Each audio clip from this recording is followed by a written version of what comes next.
নমস্কাৰ কি খবৰ মই নিৰঞ্জন বৰা মোৰ ইউটিউব চেনেল নিৰঞ্জন বৰালৈ আপোনালোক সকলোকে পুনৰবাৰ স্বাগতম জনাইছো SSC GD constable 2026 vacancy online apply date আহি গল ফাইনালি যদি এইখিনি ভেকেন্সি কেনে ওয়েট কৰি আছিল বা অপেক্ষা কৰি আছিল বা 2025 ৰ ভেকেন্সি খিনি যদি কম নম্বৰ আহিলে তাৰ উপৰিও এছএছসি মানে বিভিন্ন ধৰণৰ টেন্টেটিভ ক্যালেন্ডাৰ জাৰি কৰিলে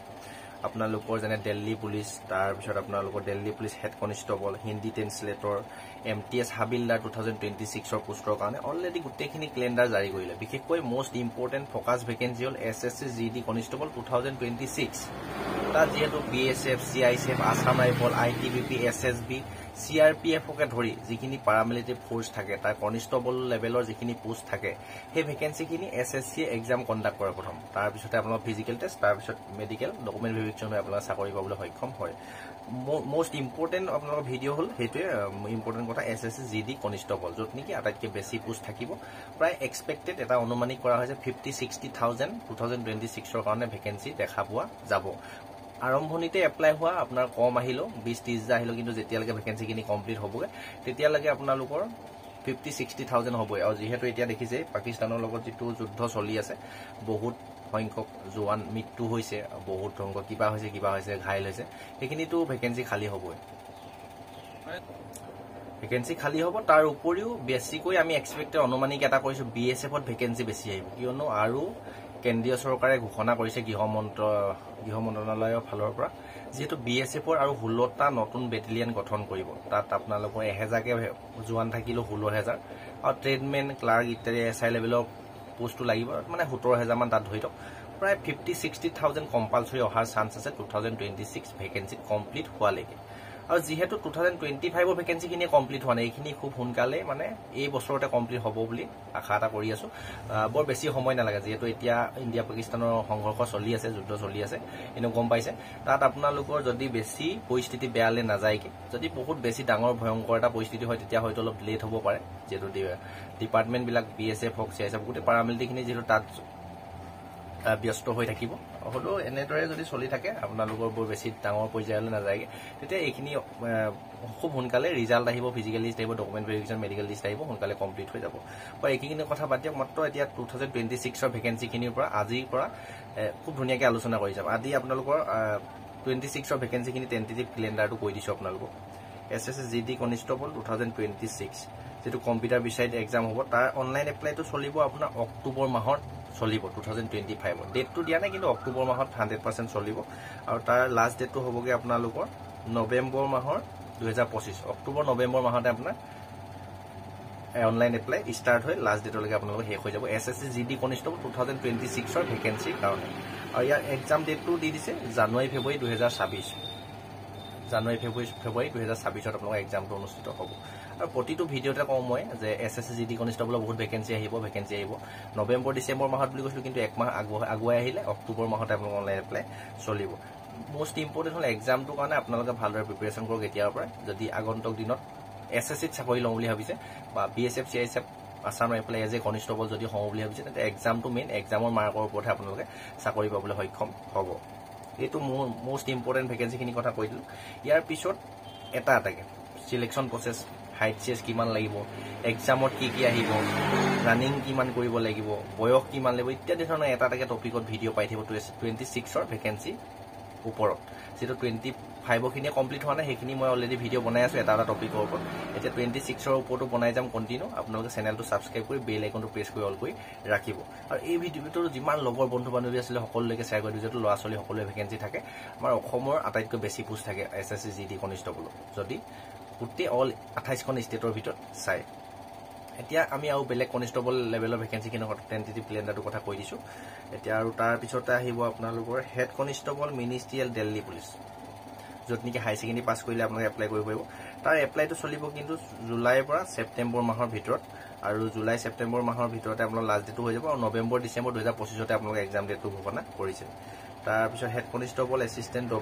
টিপিও বুলি আপোনালোকৰ পোষ্ট আহে তাৰো আপোনালোকৰ চলিব জুলাই ছেপ্টেম্বৰ মাহতে চলিব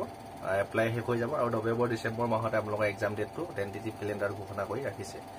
তাৰপিছত কনষ্টেবল এক্সিকিউটিভ দিল্লী পুলিচৰ কনষ্টেবল মেল ফিমেলৰ কাৰণেও ভেকেঞ্চি আহিব জুলাই ছেপ্টেম্বৰ মাহতে অনলাইন এপ্লাই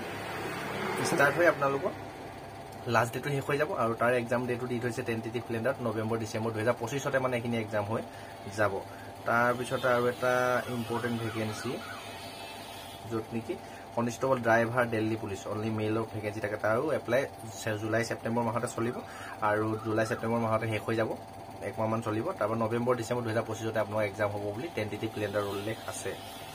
তাৰপিছতে আহিলে আৰু আপোনালোকে এটা ভেকেঞ্চি আছিলে মাল্টিটাস্কিং ষ্টাফ সেইটো মই চাই আছোঁ পালোগে আপোনাৰ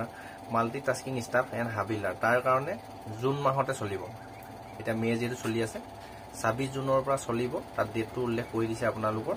24 জুলাইলৈকে চলিব আৰু এক্সামটো 20 ছেপ্টেম্বৰ পৰা 24 অক্টোবৰ ভিতৰত হ'ব 2025 ইয়াৰ পৰা এক্সট্ৰাকে ভিডিঅ' লৈ এতিয়া মই মাত্ৰ মোটামুটি আপোনালোকৰ মেইন পইণ্টকেইটা কৈ দিছোঁ তাৰপিছত head constable ministerial Delhi police এক্সামিনেশ্যনৰ কাৰণে আপোনাৰ এপ্লাই চলিব জুলাই ছেপ্টেম্বৰ মাহতে আৰু লাষ্ট ডেটটো জুলাই ছেপ্টেম্বৰ মাহতে শেষ হৈ যাব আৰু নৱেম্বৰ ডিচেম্বৰ মাহলৈকে আপোনালোকৰ এক্সাম নৱেম্বৰ ডিচেম্বৰ মাহত টেণ্টেটিভ কেলেণ্ডাৰত উল্লেখ আছে ইয়াতে এখন মই কেলেণ্ডাৰখন ইয়াতে দি থ'ম আপুনি নিজেও স্ক্ৰীনশ্বট মাৰি চাই ল'ব পাৰে এইখিনিয়ে মোষ্ট ইম্পৰ্টেণ্ট ভেকেঞ্চিখিনি য'ত নেকি কম কোৱালিফিকেশ্যন লাগে আৰু বাকীখিনি LD বা ষ্টেনগ্ৰাফাৰ এইখিনি অলপ হাই কোৱালিফিকেশ্যন এইখিনি কথা বৰ বেছি আলোচনা নকৰোঁ আৰু আপোনালোকে এইখিনি আপডেটটো দিব লাগে মই যোৱাকালি পালোঁ কেলেণ্ডাৰটো কিন্তু ভিডিঅ'টো বনাবলৈ অসুবিধা হৈ থকাৰ বাবেহে বনোৱা নাছিলোঁ যিকোনো এটা পোষ্ট চেণ্ট্ৰেলৰ চাকৰি যদি আপুনি লওঁ বুলি ভাবিছে এক্সামত প্ৰথম ফ'কাছ কৰিবই লাগিব তাৰপিছতে ফিজিকেল টেষ্ট থাকিব তাৰপিছত ডকুমেণ্ট ভেৰিফিকেশ্যন ফ'কাছ কৰিব তাৰপিছত মেডিকেল টেষ্টত ফ'কাছ কৰিব মানে 2026ত বাম্পাৰ ইতিহাসত যিমানখিনি এপ্লাই চলিছে হয়তো তাৰ ৰেকৰ্ড কৰি দিবলৈ আছে যিহেতু পাকিস্তানৰ লগত যি সংঘৰ্ষ হৈছে ডেইলি জোৱান মৰি আছে কিবা হৈ আছে কিবা ঘাইল হৈ আছে কিবা হাইল হৈ আছে সেইকাৰণে আপোনালোকৰ যদি বয়স আছে হাতত যদি সময় আছে যদি আপুনি কষ্ট কৰিব পাৰে বা যদি আপোনাক চাকৰি এটা লওঁ বুলি ভাবিছে চাকৰি এটা যদি লাগে দেশৰ হৈ কিবা এটা কাম কৰিবলৈ যদি ইচ্ছা আছে তেতিয়া আপোনালোকে এতিয়াৰ পৰা পঢ়াটো প্ৰিপেৰেশ্যন কৰি দিয়ক এনেই ঐধহে বৈধ ঘূৰি ফুৰি আপুনি যদি মেট্ৰিক পাছ কৰিলে বা হায়াৰ ছেকেণ্ডেৰী যদি পাছ কৰিলে বা যদি আপোনাৰ বয়স 18 বছৰ হৈ গৈছে তেন্তে এনেই বহি থাকি লাভ নাই আজিকালি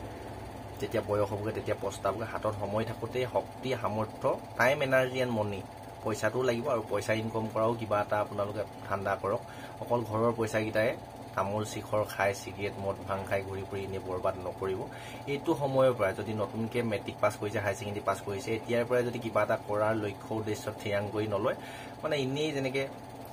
লক্ষ্যহীন জীৱন গুৰিয়ালবিহীন নাৱৰ দৰে ক'ত যাম কি কৰিম এনেকুৱা লাগিব কেম খেলিব কিবা খেলিব খেলা ধূলা কৰক খেলা ধূলা কৰিও আপোনাৰ নিজৰ ইনকমৰ পথটোৰ লগতে আপোনাৰ নিজে ড্ৰিম যিটো আছে সেইটো কৰিবলৈ চেষ্টা কৰক পৰাপক্ষত আৰু অকল পঢ়ি থাকিলেই নহ'ব যিসকল দুখীয়া মধ্যবিত্ত ঘৰৰ ল'ৰা ছোৱালী থাকে আপুনি BA পঢ়োঁতেই গুচি গ'ল 21-22 বছৰ হৈ গ'ল তাৰপিছত 21-22 বছৰ পিছত বিমূৰত কৰিব আজিকালি কিমান কম্পিটিশ্যনৰ যুগ দেখিছে অকল এই ডিগ্ৰী এক্সামকেইটাতে ফ'কাছ কৰি থাকিলে নহ'ব এক্সট্ৰা বাহিৰা ৰিজনিং মেথছ GK এইবিলাকো আপুনি কণ্ট্ৰলত ৰাখিব লাগিব পঢ়া শুনাৰ লগতে কম্পিটিটিভ এক্সামবিলাকো দি থওক আৰু যিটো আপোনালোকৰ যিমানখিনি কৰিব নোৱাৰা কাম মানুহে একো নাই পঢ়িও থাকিব পাৰে পইচাও ঘটি থাকিব পাৰে ইণ্টাৰভিউ দি থাকিব য'ত নেকি মই নিজেই আপোনালোকক প্ৰমাণ দেখাইছোঁ মই নিজে পঢ়া শুনাও কৰি আছোঁ ইণ্টাৰভিউ দি আছোঁ লগতে আপোনালোকৰ ভিডিঅ' প্ৰস্তুত কৰি আছোঁ তাৰ উপৰিও সৰু সুৰা বিজনেছো কৰি আছোঁ তাৰ উপৰিও আৰু আপোনালোকৰ ভাওনা বিহুৰ লগতো জড়িত হৈ থাকোঁ মই নোৱাৰা কাম একো নাই এটাতে আপুনি বহি থাকিলে নহ'ব এতিয়া মোৰ যদি কপালত আছে তেতিয়াহে ধৰি লওক চাকৰি হ'ব নহ'লেতো মই ইউটিউবৰ দ্বাৰা বা মই যি বিজনেছ চলাই আছোঁ তাৰ পৰাই সৰু সৰুলৈকে টুকটাকৈ হ'লেও কম পইচা হ'লেও চলি খাই থাকিব লাগিব ন লাইফটো আপুনি চাকৰি নাপালে চাকৰিতে আশা কৰি থাকিলেতো নহ'ব চাকৰি পালেতো বাচি গ'ল বয়স থকালৈকে আপোনালোকে চাকৰিটো ল'বলৈ চেষ্টা কৰক আমাৰ নিচিনা দুখীয়া মধ্যবিত্ত ঘৰৰ ল'ৰা ছোৱালীখিনিয়ে বহুত কথা কৈ দিলোঁ আৰু বৰ বেছি কথা কৈ ভিডিঅ'টো বৰ বেছি দীঘলীয়া নকৰোঁ SSC GD কনষ্টেবল যদি টাৰ্গেট কৰিছে 2026ত 24ত যদি ভাল নম্বৰ এটা আহিলেতো কথাই নাই তেন্তে ফিজিকেল মেডিকেল ডকুমেণ্ট ভেৰিফিকেশ্যনৰ কাৰণে প্ৰিপেয়াৰ হৈ থাকক খুব সোনকালে কেতিয়া আহি যায় আজি ভিডিঅ'টো বনাই থাকোঁতেও হয়তো আহি যাব পাৰে 10 দিনৰ পিছতো আহিব পাৰে বা এমাহৰ পিছতো আহিব পাৰে 2 বছৰৰ পিছতো আহিব পাৰে 2 বছৰ নালাগে বাৰু এনেই অনুমানিক কৰিছোঁ মই আপুনি গোটেইখিনি কাৰণে সাজু হৈ থাকক সেইবাবে ভিডিঅ'টো প্ৰস্তুত কৰি দিলোঁ ইয়াৰ নেক্সট আপোনালোকে SSC GD কনষ্টেবল 2026ৰ এটা টপিকত ভিডিঅ' আহি থাকিব চেনেলটো ছাবস্ক্ৰাইব কৰি ল'ব বেল আইকনটো প্ৰেছ কৰি অল কৰি ৰাখিব আৰু সকলো লগৰ বন্ধু বান্ধৱীলৈ শ্বেয়াৰ কৰি দিব আৰু গোটেই ইনফৰমেশ্যনখিনি পাই যদি ভাল লাগিলে লাইক কৰি দিব ডেছক্ৰিপশ্যনতে হোৱাটছআপ গ্ৰুপৰ লিংক আছে জইন হৈ ল'ব যদি মোৰ লগত জড়িত হৈ থাকিব বিচাৰে আৰু যদি পাৰ্চনেলি কিবা সুধিবলৈ থাকে তাত গ্ৰুপ এডমিনৰ নাম্বাৰটো মই তাইক ফোন মেছেজ কৰিলে মই ৰিপ্লাই দিবলৈ চেষ্টা কৰিম বহুত মেছেজ আহি থাকে অলপ লেট হয় হ'লেও পৰাপক্ষত মই সকলোকে সহায় কৰিবলৈ চেষ্টা কৰোঁ টেলিগ্ৰামৰ চেনেল আছে, টেলিগ্ৰাম চেনেলটো ছাবস্ক্ৰাইব কৰি ল'ব। তাত ভিডিঅ' লিংকবিলাক পাই থাকিব। ইনষ্টা আইডিটো আছে, তাতো আপুনি পাৰ্চনেলি সুধিব পাৰে, কিবা সুধিবলগীয়া থাকিলে তাতো এক্টিভ থাকোঁ। আৰু তাৰপিছত ফেচবুক পেজৰ লিংকো আছে। গোটেইখিনিৰ লগত যদি জড়িত হৈ থাকিব বিচাৰে মোৰ লগত, তেন্তে জড়িত হৈ থাকিব। এইখিনিয়ে ঘৰখন, পৰিয়ালটো, সমাজখন তথা দেশখনৰ উন্নতিৰ হকে প্ৰতিটো ক্ষেত্ৰতে কাম কৰিবলৈ চেষ্টা কৰক। আপোনালোকৰ লক্ষ্য উদ্দেশ্য সোনকালে পূৰণ হওক, তাৰে কাৰণে ভগৱানৰ ওচৰত প্ৰাৰ্থনা জনাই আজি এই ভিডিঅ'টোৰ পৰা ইমানতে বিদায় লৈছোঁ। নেক্সট আকৌ অন্য এটা অতি গুৰুত্বপূৰ্ণ ভিডিঅ' সৈতে আপোনালোকৰ সন্মুখত লগ পোৱাৰ প্ৰতিশ্ৰুতিৰে ধন্যবাদ।